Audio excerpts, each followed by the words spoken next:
Ele é especialista em medicina do sono e trabalha com empresas de transportes rodoviários. Sérgio Vieira, venha para cá.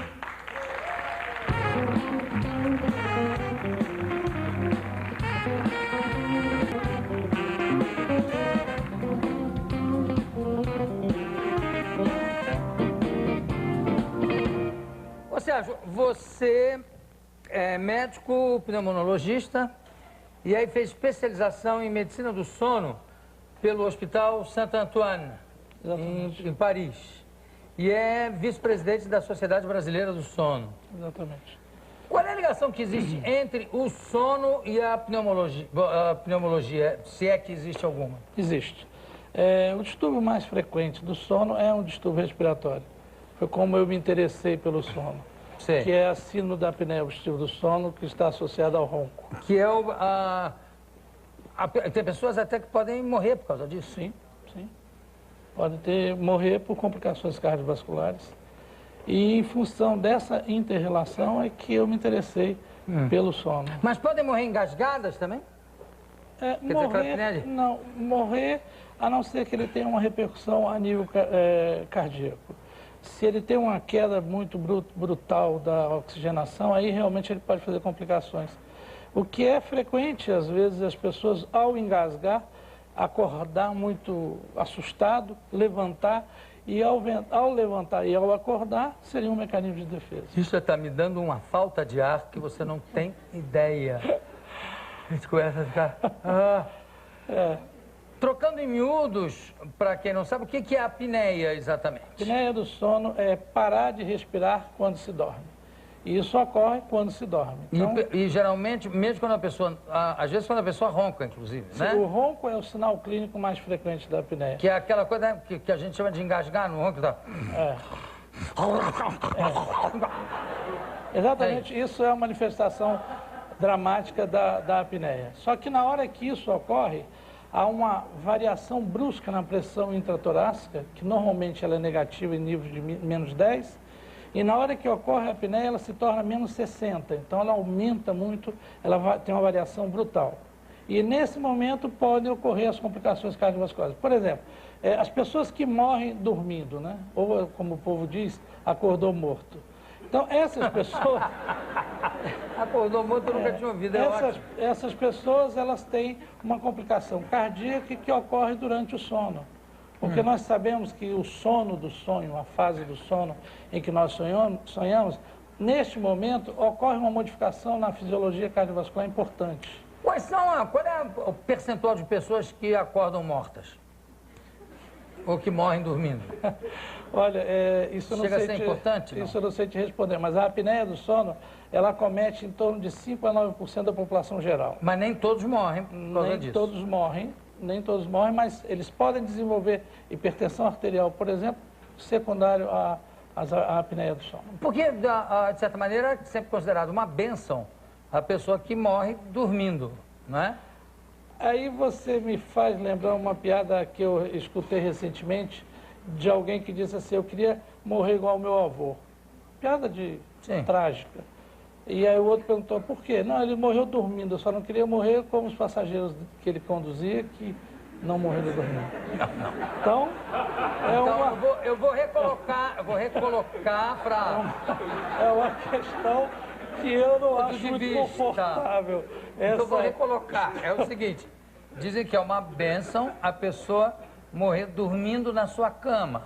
Se despede da família, boa noite, até amanhã, deita e patatu.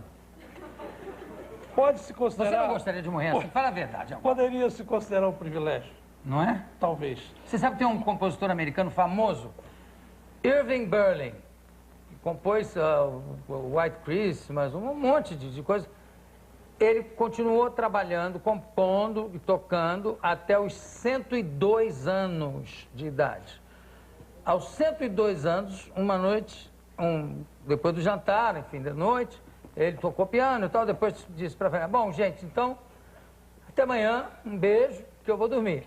Deitou-se para dormir e morreu. Com 102 anos, nunca teve nada, quer dizer, eu acho que ele não morreu, ele apagou, né? Sim. Sim, nessa situação específica, que não é o que acontece com a maioria das pessoas. Não, infelizmente. Né? Aí eu diria, como você, quem me dera se eu chegar aos 102 anos e dizer boa noite e dormir. Quer dizer, apesar do especialista, tudo, tirando tudo isso, era bom, não era? Sim, provavelmente deve ser mais confortável do que outros tipos de morte. Claro, por exemplo, essa do motorista que dorme e você que não tem nada com isso. Vai junto do sono dele. E no vácuo dele. Você trabalha com muitas empresas de transporte rodoviários, né? Eu trabalho com assessoro uma empresa de transporte de passageiros e cargas, que é a Aviação Águia Branca, onde nós acompanhamos cerca de 1.500 motoristas, onde nós desenvolvemos um programa de prevenção, puramente prevenção e educação relacionada à sonolência, que é um fato que leva a um índice de morte muito grande. E não só no Brasil, não é privilégio do Brasil. Você tem uma ideia, na Inglaterra, 20% dos acidentes ocorrem por sonolência. Você sabe que eu tinha um tio, aliás, uma figura lendária do basquete brasileiro, Togo Renan Soares, o Canela, bicampeão mundial como técnico e tudo. Ele parou de guiar porque ele sistematicamente dormia no volante. Ele teve a sabedoria de parar. Sim. Quando ele acordou uma vez em cima de um galho de uma árvore com o carro, ele achou que talvez fosse melhor parar. Tem cura esse tipo de sonolência? Tem. É exatamente identificar a causa. No caso do seu tio, provavelmente era a apneia do sono. E a apneia do sono é uma entidade, é um distúrbio do sono que tem tratamento. Mas dá sono? A pessoa está guiando e começa... Dá, exatamente. Mas aí não ronca? Não necessariamente, porque você tem outras causas para isso, outros fatores que levam a isso. Por exemplo, o excesso de carga de trabalho excessiva. Por exemplo, um indivíduo que dirige 10, 12 horas seguidas, ele passa a ter um risco em função da fadiga e aí ele dormir. Então, isso aí, nós, por exemplo, conhecemos os horários mais frequentes desses acidentes. Entre 15 e 19 horas e no período noturno, sobretudo entre 2 e 7 horas da manhã. Então, isso você tem uma relação com o relógio biológico. Então, nós sabemos como funciona.